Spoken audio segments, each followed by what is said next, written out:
अपरंबा भगवंताच्या अवताराचे तरी तसे अनेक कारण सांगितले, परंतु एक विशेष तुझ्या लक्षात येण्याकरता दोन कारण महत्वाचे सांगितले. एक, विप्रधेनु सुरसंत हित लीन मनुज अवतार निज इच्छा निर्मित तनु माया गुण गोपाल. तसं वास्तविक पाहिलं तर ते तत्व निर्गुणच आहे. हा, हे गिरिजा कुमारी, वास्तविक तसं जर पाहिलं तर ते तत्व निर्गुणच आहे. त्याला हात नाही, त्याला पाय नाही. रंग नाही, रूप नाही, नहीं वर्ण छाया, निर्गुण निराकार तुझी रघुराया. त्याला हात नाही, त्याला पाय नाही, काही नाही, परंतु ते निर्गुण तत्व भक्ता करता, भक्ताच्या भेटी करता हे तत्व सगुण बनत. भक्ताला भेटण्याकरता भक्ताची आस आहे. बघा तुम्ही, देवाला सगळ्या गोष्टी मिळतात, फक्त देवाला एकाच गोष्टीची उणीव आहे. थोर प्रेमाचा भुकेला हाची दुष्काळ तयार. त्याला बाकीचं काय, देवाला बाकीच्या गोष्टीची गरज नाहीये. आणि जर आपण असं जर म्हणत असाल की बाबा हे राक्षस वगैरे, मला सांगा, निर्माण करणारा दादा तू आहे. त्यानं जर ठरवलं बापू त्याला जन्मालाच घालायचं नाही, तो राक्षस जन्माला घालेल का? निर्माण करणारा जर तो आहे. गणपराच्या भाषेत जर सांगायचं ठरलं तर गणपराची भाषा बघा किती गोड आहे. गणपरा म्हणता, म्या बोलविल्या वेदू बोले, म्या चालविल्या सूर्यू चाले, म्या हलविल्या प्राणू हारे जो जगाते जाणिता. तो चालवणारा ईश्वर आहे, जन्माला घालणारा ईश्वर आहे. मग रावण जन्माला येऊ द्यायचा का नाही द्यायचा हे त्याच्या हातात.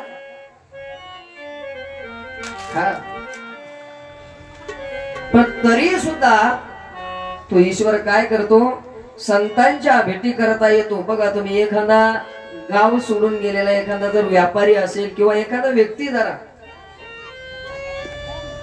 त्या व्यक्तीनं गावाकडनं फोन आला त्याला की दादा अमुक अमुक तारखेला अमुक अमुक व्यक्तीचं लग्न आहे, तुम्हाला यावंच लागेल. आता तो गाव सोडून बरेच दिवस झाले. आता असं आहे, गोठा असो किंवा घर, नित्य जर झाडलं नाही तर त्याच्यामध्ये आपोआप घाण होते. घाण करण्याकरता माणूस असावाच असं नाही. मग आता त्यानं विचार केला, ते बंद घर पाहिलं, ती सगळे आतमध्ये जाळी झालेली, सगळं काही जिकडं पावं तिकडं सगळी धूळ बसलेली. तो लग्नाला आला. मग तो लग्नाला आल्यानंतर घरी आला, घरी पाहिलं सगळी घाण झालेली. त्यानं झाडू घेतला, सगळं घर साफ करायला सुरुवात केली. आता मला खरं सांगा, तू घर साफ करायला आला का लग्नाला आला? कशाला आला तू लग्नाला आला. पण आलोय ना आपण, अनिशा गावावरून चाललो ना, गावातच आलो ना, मग चला घरी जाऊ. थोडस पाहिलं घरामध्ये, अरे अरे अरे एवढी गाण आपल्या घरामध्ये, इतकं सुंदर घर बांधलं, मग या घरामध्ये एवढी गाण, चला आता 2 मिनिटं घरी थांबूनच घेऊन एकदा घरच साफ करून घेऊ. ईश्वर सुद्धा तेच करतो. आल्यानंतर येणं तर त्याचं भक्ता करताच आहे.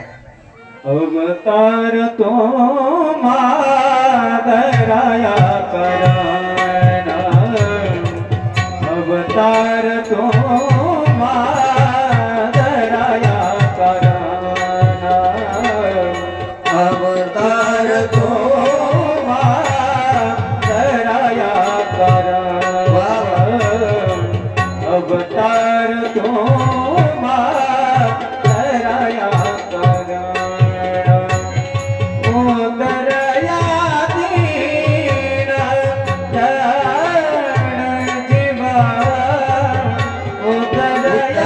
जन जन जन जीवा अवतार तुम्हा कराया करना अवतार तुम्हा कराया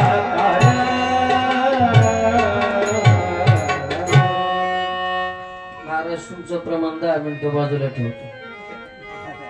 ज्याला कळलं त्याला कळलं, ज्याला नाही कळलं त्याला तुम्ही नंतर समजून सांगा. या अंदर की बात आहे.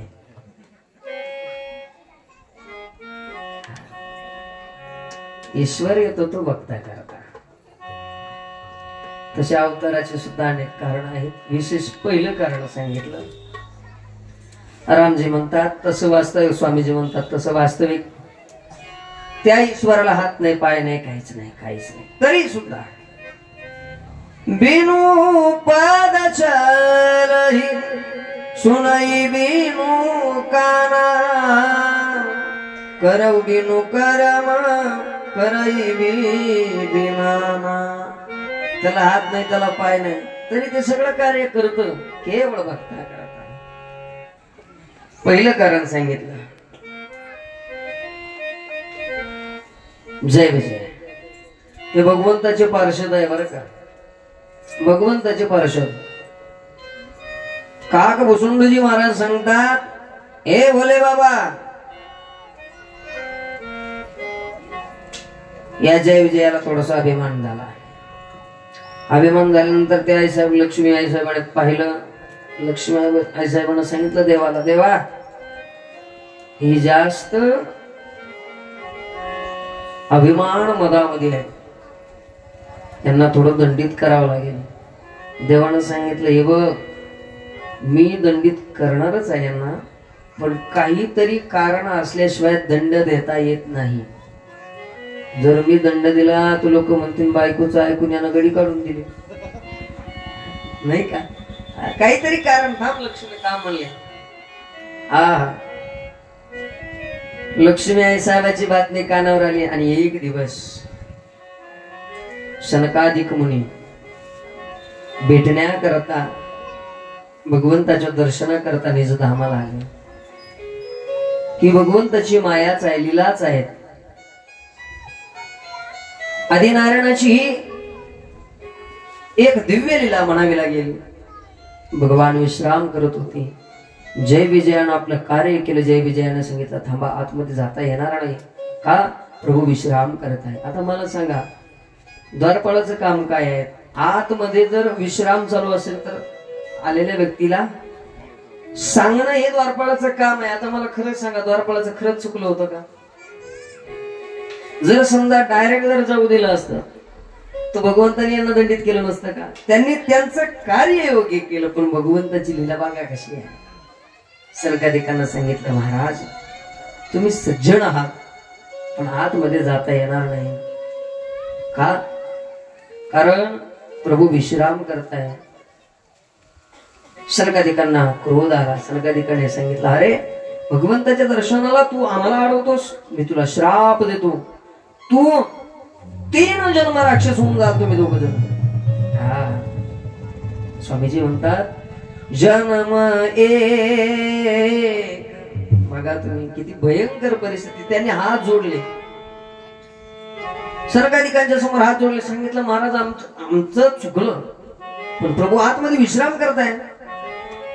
तो आरडाओरडा ऐकल्याबरोबर भगवान बाहेर आले. भगवंताने पाहिलं, अरे माझ्या निज धामाला येऊन एकमेकाला शाप देताय.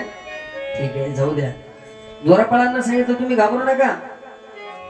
तुम्ही यांनी तुम्हाला शाप दिला असं तुम्हाला वाटतं ना, तुमच्या यांच्या शापाबरोबर मी सुद्धा तुमच्या करता अवतीर्ण होतो. स्वामीजी वर्णन करतात, जन्म एक दुई कबूब खाई, जन्म एक दुई कबूब खाई, सावधान सुनो सुमति भवानी, सावधान सुनो सुमति भवानी, गर्भ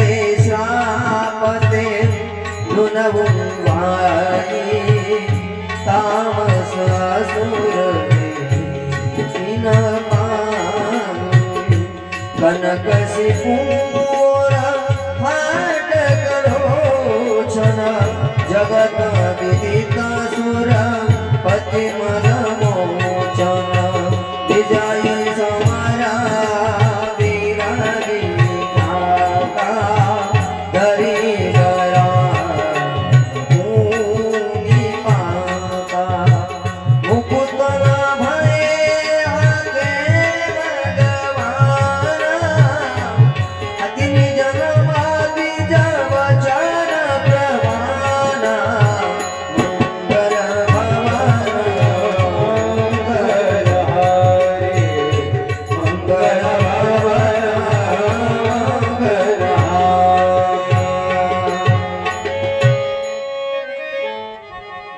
स्वामीजी म्हणतात विप्रश्रापते दुनऊ भाई तामस सूर दे तीन पाय तामसी देह त्यांना प्राप्त झाला हे कारण एक. द्वितीय कारण त्या काळामध्ये एक जालंधर नावाचा दैत्य होता. एक कल्पसुर दे की दुखारे समर जलंधर सब सन सब हारे शंभू कीन संग्राम पारा धनुज महाबल मरहीन मारा. हा वृंदेचा पती आहे जालंधर. हा हा पण ती पतिव्रता असल्या कारणानं हा गज राक्षस. पण पत्नी पतिव्रता होती ना महाराज. त्या पतिव्रत्यपणाच्या जोरावर यानं भगवान शिवाला सुद्धा हरवलं. येणे संग्राम वारी जिंकला. हा शेवटी भगवान परमात्म्यानं आदी नारायणानं जालिंदराचं स्वरूप धारण करून त्या वृंदेचं पातिव्रत्य पण ढासळवलं आणि तिकडे रणांगणावरती हा जालंधर मरून पडला. धडापासून शिर अलग झालं. वृंदेनं पाहिलं आपलं पातिव्रत्य पण ढसळलं. आपला पतिगत प्राण झाला. भगवंताला शाप दिला. हे नारायण तू सुद्धा पत्नी करता दर दर भटकशील म्हणे. कारण नंबर 2.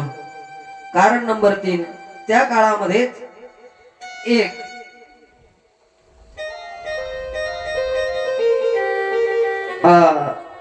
अत्यंत दिव्य असा प्रसंग निर्माण होतो. नारदची साधने करता बसले. साधना करीत असताना नारदजींच्या समोर कामदेव आला. कारण नारदाजी ज्यावेळेस साधना करत होते त्यावेळेस इंद्राला भीती वाटायला लागली. कारण इंद्राचं सिंहासन हे फार डगडग करत. तुम्ही थोडी जरी साधना केली की इंद्राला असं वाटतं पुढची जाती का काय करणं. हा खुर्चीवाल्याला अति भीती असते. सगळ्यात मोठी भीती जर कोणाला असेल ना मामा फक्त खुर्चीवाल्याला. जो खाली भारतीय बैठकीत बसतो ना तो कधीच घाबरत नाही. खुर्चीवाल्याला कोणी कानाच्या वर जायला दिसला का तो लगेच मोरगळते. ते बेस खाली. या इंद्रानं काय केलं. कामदेवाला सांगितलं सुनासी रमण महु असी त्रासा शहत देव ऋषी मम पूर्वासा. कामदेव गेले आणि नारदजीला छळायला सुरुवात केली. रामजीचं भजन करत असल्यामुळं कामानं नारदाला कुठल्याही प्रकारचा त्रास दिला नाही. नारदजी उठले तसे शिवाकडे आले आणि भगवान भोले बाबाला सांगायला लागले हे भोलेनाथ मी काम हरवला. स्वामीजींची फार भाषा गोड आहे. कामचरिता नारद सब भाषे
करतात नारदजी शिवजी जवळ गेले आणि सांगायला सुरुवात केली की मी काम हरवला.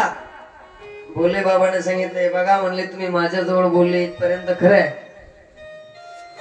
पण हे आदी नारायणाच्या जवळ बोलू नका. का? कारण आदी नारायण ही चतुर आहे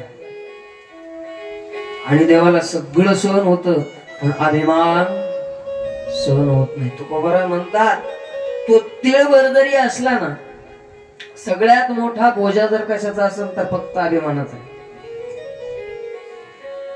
सगळ्यात जड काय असेल तर तो अभिमान आहे. मेरू तो समान भार देवा. तुकोबरा म्हणतात ते ईश्वराला सगळं हलका आहे, पण अभिमान मात्र तो फार जड आहे. तिळ मात्र जरी होय अभिमान, मेरू तो समान भार देवा. देवा जगामध्ये इतकी विद्वान आहे, काय कोणत्या गोष्टीचा अभिमान करायचा? काका मला सांगा ना, जगामध्ये आपण हे सगळं पाहून सांगतोय की निर्माण करणाऱ्यांनी हात जोडले ज्ञानाच्या समोर. निर्माण करणाऱ्यांनी हात जोडले. एक दिवस आचार्य आद्यगुरु शंकराचार्य भ्रमण करत होते. ते आचार्य आहे. संध्याकाळचा प्रसंग आचार्य फिरत असताना आचार्यांना एका सेवकानं प्रश्न केला, आचार्य तुम्ही किती विद्वान आहात? हा, तुम्ही किती विद्वान आहात? ज्ञानोबरांच्या समोर, ज्ञानोबरा म्हणजे ज्ञान होतं, साक्षात ज्ञानाचा अवतार म्हणजे ज्ञानोबरा आहे. ज्ञानोबराने सुद्धा सांगितलं की बाबा मी कोण आहे.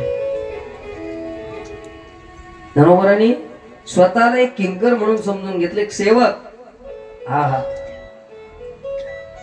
तसे आचार्य मौन धारण केलं आणि शक्यतो माणसाने बोलू नाही जास्त अनायासे बडबड करू नये. हा, आता गरज आहे, आता बोलण्याची गरज आहे ना, मग आता बोललं पाहिजे. मी आता हे माझं कार्य काय आहे? बोलण्याचं आहे. आता मी बोललंच पाहिजे, पण अनायासे इतर काळामध्ये जास्त बडबड करू नये माणसाने. आचार्य मौन होते.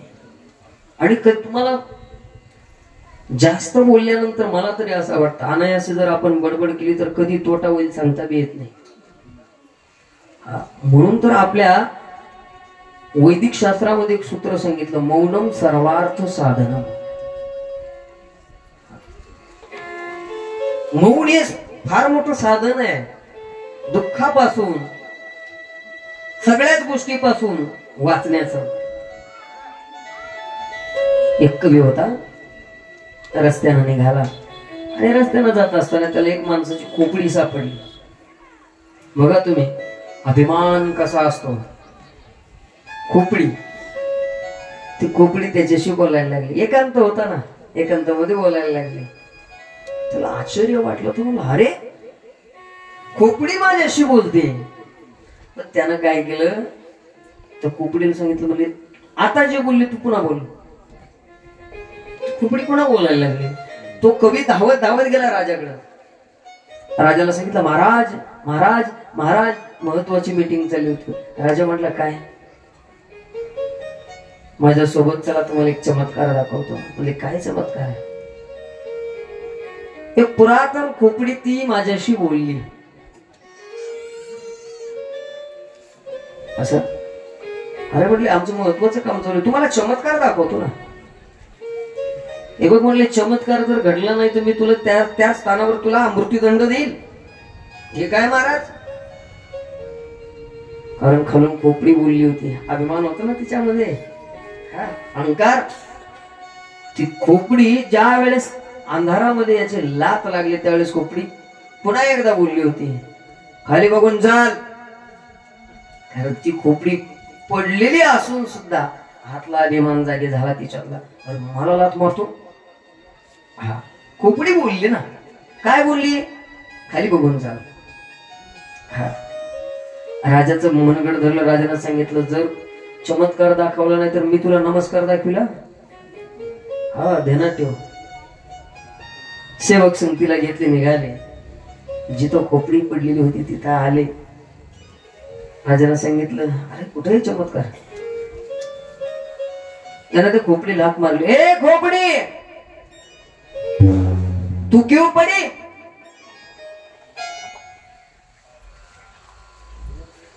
खोपडी मौन. पुढा बाजूला गेला. राजा निघून गेला. दुसरा दिवस उजाडला. पण खोपडी जवळ आला. खोपडीने सांगितलं, नीचे देखो. आता त्या खोपडीला त्यानं पुन्हा विचारलं, एक खोपडी एक बात बता, क्या तू क्यों पड़ी, तू यहाँ क्यों पड़ी. खोपडीने उत्तर दिलं, मैं ज्यादा बोलने से पड़ी. काय उत्तर दिलं तिनं, मैं ज्यादा बोलने से पड़ी. पुन्हा राजाकडे धावत गेला. राजाला सांगितलं, महाराज आज जरूर खोपडी आपसे बात करेगी, आप चलिए मेरे साथ. राजा निघाला. राजा आला. राजानं पाहिलं, ए कवी. जी महाराज. काय तेरी बोलने वाली खोपड़ी थी का. खोपड़ी गेला आणि खोपडीला सांगितलं, ये खोपड़ी बता, महाराज आए हुए हैं, उनको बता ना तू क्यों पड़ी. अब खोपड़ी कब पड़ी, कुछ भी नहीं बोली हो. काहीच बोलली नाही. राजानं नग्न तलवार काढली आणि त्याचं शिर कलम केलं. त्याची खोपडी त्या खोपडी जवळ जाऊन पडली. सगळे निघून गेले. पहिली खोपडी आता हिला कोण हसायला लागले आणि विचारल्या, अब तू बता तू क्यों पड़ी. यानं उत्तर दिलं, मैं भी ज्यादा बोलने से पड़ी. काही गरज होती का, बोलली होती ना खोपडी, मग आपलं आपलं जवळ ठेवायचं ना. राजापर्यंत जायचं, राजाला सांगायचं खोपडी पडली बो आणि ती माझ्याशी बोलली बो. काय गरज आहे का. मौनम सर्वार्थ साधन. मौनाने अनेक दुःख टळतात. मौनाने होणारे आनंद टळतात. आचार्य शांत आहे. मी तुम्हाला विषय सांगत होतो. आचार्य मौन धारण केले. ज्ञानी माणसं शक्यतो बोलत नाही. ज्ञानाच्या हसण्यामध्ये सुद्धा कितीतरी गुह्य दडलेलं असतं. ज्ञानाच्या गालावर खळी जरी पडली ना, समजून घ्यायचं काहीतरी विशेष आहे. ज्ञानी मोगम हसत सुद्धा नाही. आणि जे मोगम असते ते शहाणे. हा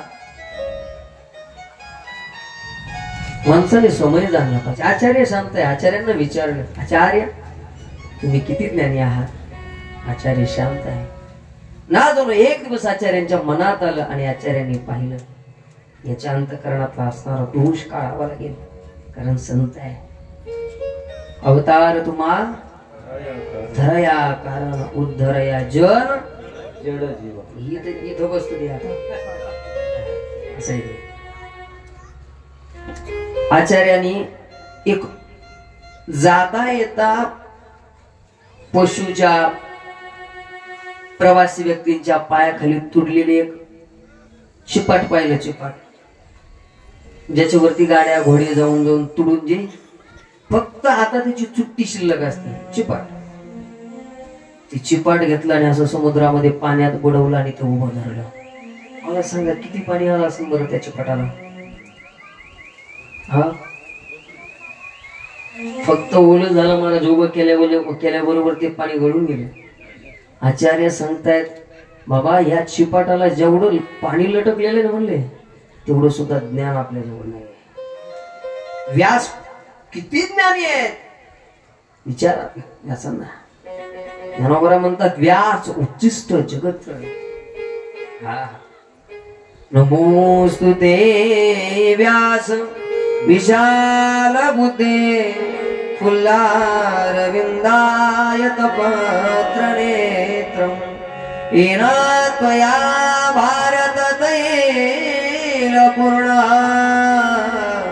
प्रज्वालितो ज्ञानमया प्रदीप.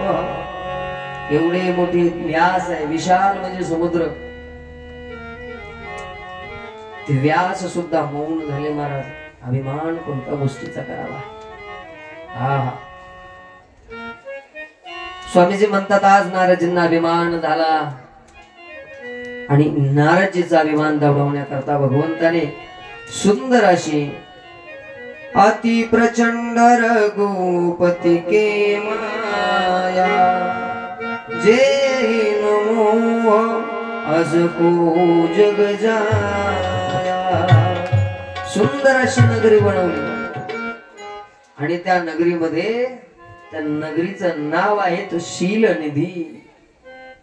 हा हा, इतकी मोहित करणारी नगरी होती. त्या नगरीमध्ये सुंदर अशी एक विश्वमोहिनी नावाची कन्या आहे. आणि इंद्रा समान वैभवशाली असे 100 इंद्र एकत्र आल्यानंतर जेवढे भोग तयार होते तेवढे एकट्या त्या शीलनिधी नगरीमध्ये आहेत.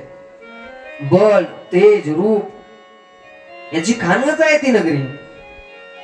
लक्ष्मीला सुद्धा मोहित व्हावं अशा पद्धतीने त्या विश्वमोहिनीचं स्वरूप आहे. कारण ती स्वतः साक्षात भगवान परमात्म्याची मायाच होती. नारदजीनी महाराज भ्रमण करत असताना त्या नगरीमध्ये त्या कन्येला पाहिलं.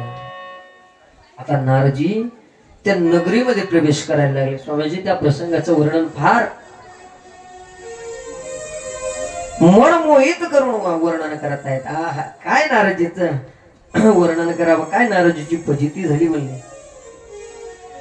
देखी रूप मोनी बिरती बिसारी बड़ी बार लगी रे निहारी लचन तासु दिलो की बुलाने हृदय रशन प्रगट बखाने मंगल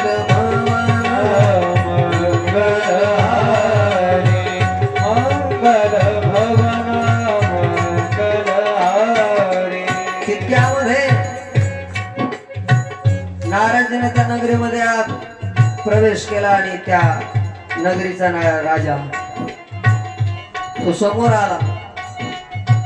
त्या विश्वमोहिनीचा पिता त्यानं सांगितलं, महाराज माझ्या कन्येची कुंडली बघा.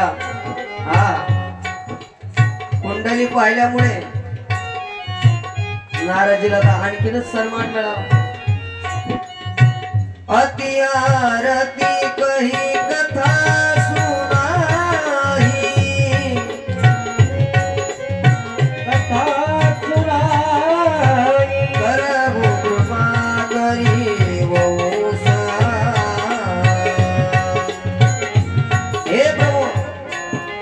हिची कुंडली सांगा, हिचं कल्याण कसं होईल ते सांगा.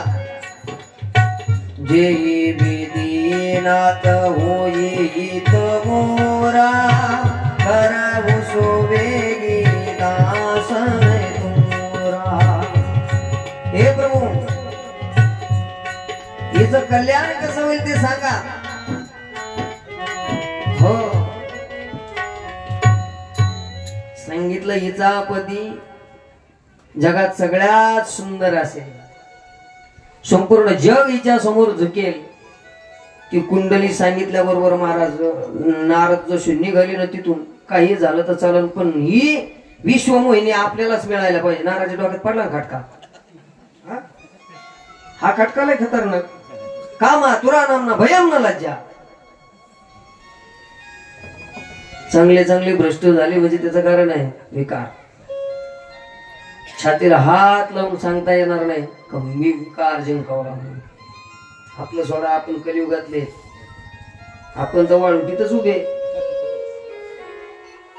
मला मोठमोठे ज्या सांगत म्हणजे मी फार विद्वान आहे असं नाही तुम्हाला सांगत, पण जे साधू संतांच्या मुखातून श्रवण करण्याचा योग आला ते तुमच्या समोर सांगतो. हे तर कलीच आहे, कली पापाचीच मूर्ती. हा, सध्याचं जे वातावरण आहे ना, हिमालयामध्ये गेल्यानंतर सर्दी झाली म्हणजे काही विशेष आहे का?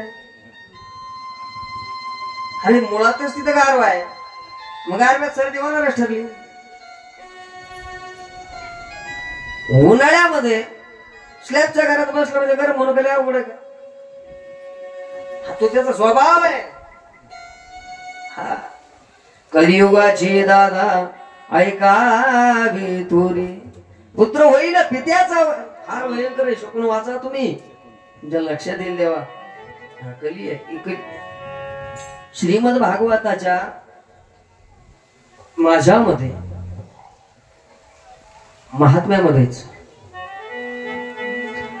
भक्तीच्या कष्टाच्या निवृत्तीची एक कथा इथे वाचा तुम्ही फार गोड आहे नारदजीला असं वाटलं होतं मी त्या दिवशी हा प्रसंग सांगितला नारदजीला सगळ्यात सुंदर काय वाटलं होतं माहिती का फक्त सृष्टी अहम तू पृथ्वी या तू ज्ञात्वा सर्वोत्तमामिती नारदजीनं ज्यावेळेस भ्रमण केलं ना सत्यम नास्ति तप शौचम दया दानम न विद्यते कन्या विक्रयिनो लोभात अंबपती पतिनाम कर हा हे आपण म्हणतो बाबा पुरीचे पैसे घेतले त्यानं हे काय आजचं नाही हे त्या काळात सांगून ठेवलं आता सध्याच्या घडीला पहा तुम्ही पुरीचा बाप गेटवर उभा राहतो परत बाप म्हणतो घ्या जेवण करू भोजनालयात परत बाप आता जाऊन पहा तुम्ही कन्या विक्रयिनो लोभात दंभपती नाम कर वातावरण आहे त्या काळामध्ये मोठमोठे फसले तर आताचे काय घेऊन बसले हा